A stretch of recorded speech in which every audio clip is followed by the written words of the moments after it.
আজকের আপনাদের সাথে শেয়ার করব মাত্র 10 মিনিটে পারফেক্ট ছোলা ভুনার রেসিপি।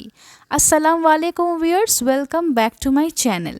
সেদ্ধ ছোলা বা ছোলা ভুনা খুবই কমন একটা ইফতার আইটেম, আমরা সবাই প্রায় বাড়িতে বানাই। বাট আমি কিভাবে পারফেক্ট ছোলা ভুনা খুবই কম সময়ের মধ্যে বানাই সেটাই আপনাদের সাথে আজকে শেয়ার করব। সো চলুন দেখে নিন রেসিপিটা। আমি এখানে 4 মুঠো ছোলা সারা রাত ভিজিয়ে রেখে দিয়েছিলাম। এখন এটাকে ভালো করে ধুয়ে নিয়ে একটা প্রেসার কুকারে দিয়ে দিলাম। এখানে আমাদের লাগছে একটা মাঝারি সাইজের আলু, একটা টমেটো, একটা পেঁয়াজ আর একটা কাঁচা লঙ্কা মাঝখান থেকে চিড়ে নেওয়া। সবগুলো আমি প্রেসার কুকারে দিয়ে দিলাম। এই ছোলা ভুনার রেসিপিটা খুবই তাড়াতাড়ি হবে, রেসিপিটা আপনারা দেখতে থাকুন। এখানে দিয়ে দিচ্ছি 1.5 চামচ নুন, দিয়ে দিচ্ছি 1/2 চামচ হলুদ, দিয়ে দিচ্ছি 1/2 চামচ গুঁড়ো লঙ্কা, দিয়ে দিচ্ছি এখানে 1 চামচ জিরে গুঁড়ো, এটা ভাজা জিরে গুঁড়ো। এখানে দিয়ে দেব 5 চামচ সরিষার তেল।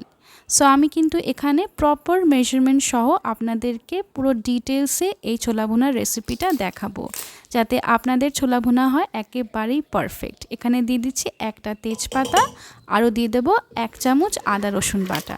সব কিছু আমি হাত দিয়ে এইভাবে মাখিয়ে নিচ্ছি। সো সব কিছু ভালো করে এখানে মাখিয়ে নিতে হবে। আর এখানে এখন দিয়ে দেব আমি পানি। এখানে আমি 1 গ্লাস পানি নিয়েছি, বাট আমি এখানে 1/2 গ্লাস পানি দেব। এমন করে পানিটা দিতে হবে যেন ছোলাটা পুরোপুরি ডুবে থাকে।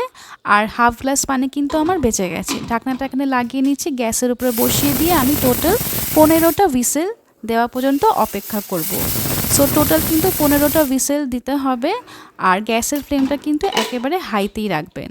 ঘড়ি ধরে আমার মাত্র 5 মিনিট লেগেছে এই 15টা হুইসেল দিতে, তাই হাই ফ্লেমে কিন্তু এই হুইসেলটা দিয়ে নিতে হবে। কুকারের ঢাকনা খুলে দেখে নিচ্ছি, দেখুন অনেকটাই পানি আছে। গ্যাসের ফ্লেমটাকে আমি অন করে দিয়েছি আর আমি এইভাবে কন্টিনিউয়াসলি এখন এটাকে নাড়তে থাকবো। তার আগে আমি এখান থেকে কাঁচা লঙ্কাটাকে বের করে দিচ্ছি, যেটা আমি দিয়েছিলাম। সো লঙ্কাটাকে বের করে নিলাম যাতে বেশি ঝাল না হয়ে যায়।